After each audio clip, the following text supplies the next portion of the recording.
So here I have a new Sig Four-Star 20 EP. The Four-Star is a very famous model, and Sig introduced a 20 size electric version a couple months ago. It's a wood kit, balsa and ply, and laser cut. And the Four-Star is famous for its great sport flying characteristics and aerobatics.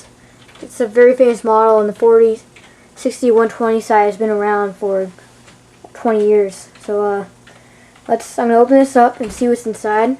It has a 48-inch wingspan, weighs about 2.5 pounds. It's almost a pound less than the Super Sportster ARF that we have, and pretty low wing loading, and I need at least a 200 or 300 watt electric system. So let's open this box up. So the box contains the instruction manual, detailed set of plans, a molded canopy and cowling, all the laser cut and streamer balsa and plywood, a nice hardware pack here of control horns and everything. And what I really like what Sig did was I like how they got a nice, strong, sturdy alloy landing gear here, unlike the Super Sportster ARF, which has this thin, flimsy wire. So I'm going to lay everything out and let's do a build video.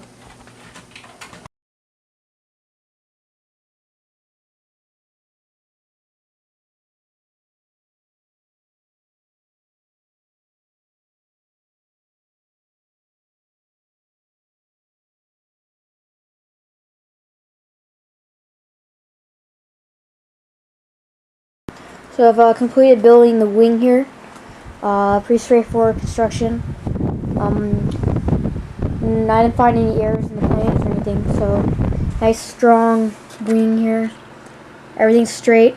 Got the dihedral and semi-symmetrical airfoil setting at the leading edge. And then it looks really good. And right here is where the servo will be going. I need to get some HS81s. And the servo wires come out of these holes here. And the other ones, I'll hinge and mat cover them. They're just pieces of balsa, pretty straightforward. And sanded them, you see here. Yeah, so that's the wing. So let's see, I've also completed the horizontal stabilizer and elevator. Nothing special, just hardest part was just wire epoxying it in place. Now it's strong and it's lined up perfectly. And so now I'm going to start the fuselage.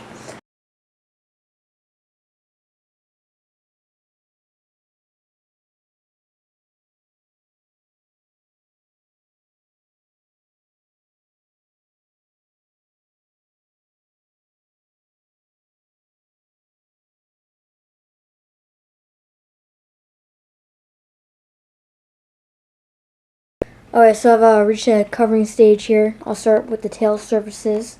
I got some Cub Yellow solar film from StevensAero.com. I find this stuff great to work with. It's easy to shrink and saves a lot of weight per square meter. And so I prepped everything here. So I just sanded it down and put some balsa filler in where I need to fill gaps. I've also, on the horizontal stabilizer, shaped an airfoil on the leading edge. On the elevator on the leading edge, I shaped a V shape. This will help closer operation to the vertical stabilizer when it's hinged. Same deal on the vertical stab and rudder. Yeah, so no covering will hide poor prep workmanship, so let's start covering.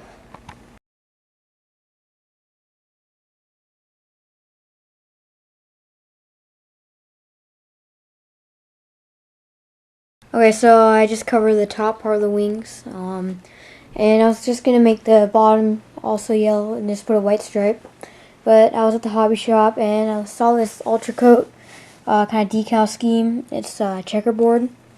And I thought, hey, this would be a great contrast between the top yellow and the bottom being a black and white checkerboard. So I got some of this stuff. I'll cover the whole bottom with this checkerboard. Should be cool.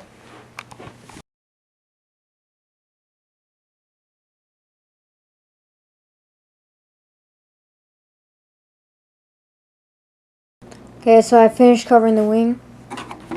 Went pretty well. I really like this checkerboard. It looks good. If I have trouble seeing during like overcast weather because of the white, I might switch one side, just make it like orange or something. Otherwise, I really like how it hides the servos. I see I kind of had trouble matching or covering up the servo there, as you see all the wrinkles from the light. But this side looks really good. You see here. Just really like it. Hinge ailerons, haven't attached the push rods yet. I installed these decals. They're not die cuts, so you actually have to cut it out, which is kind of annoying, but it didn't take that long. Look good, except when this was what it was like when it came out of the kit, so I'm not very happy about that. But unless you're actually prowling the flight line with the roller stick,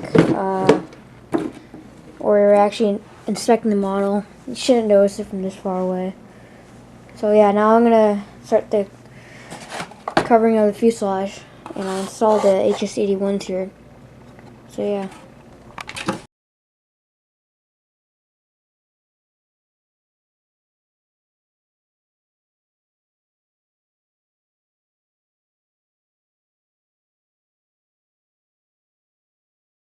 While the tail is drying, I'll show you the power system I use. This is the Heads-Up RC Power 25 Sport 1000 kV Outrunner.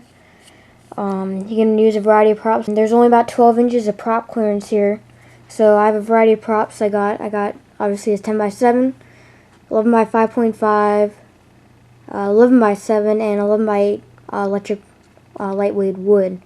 The spinner is a Dubru plastic spinner. It's a 2 1/4 inch diameter. It's yellow, as you can see. In terms of mounting the motor,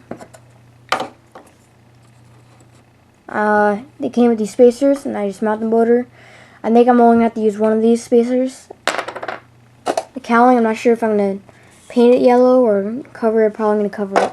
That's the motor for the ESC. It's a mystery 40 amp ESC from Hobby King. I've heard the good things about these. I'm only going to be pulling a maximum of 37 amps. The 10x7, it's only about 32. So battery tray is right there. Unfortunately, just like the shaft, they made it on the bottom, so the battery is inverted. That's good.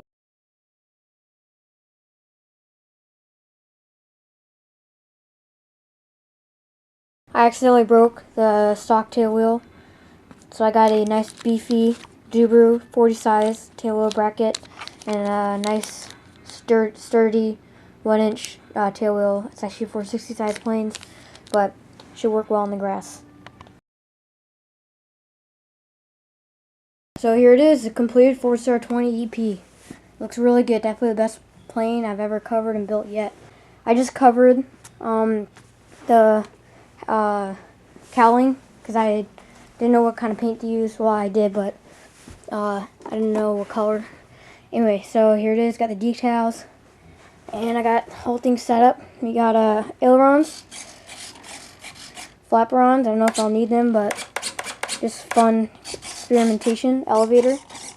These sport planes don't need a lot of elevator, so I don't have a lot of throw.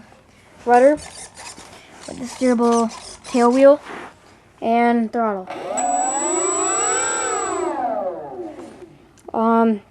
Ailerons had a tremendous amount of throw, so I have about 85% expo, and I limited the throws down to 67%. So, I have a lot more to play with later. That's definitely a lot of throw already as it is. I'm not going to use dual rates. I never use dual rates. So yeah, that's complete 4-star. And let's go maiden. Oh, by the way, I'm using Light Max 2100 3 cells. They barely fit in there, as you can see, but they should work.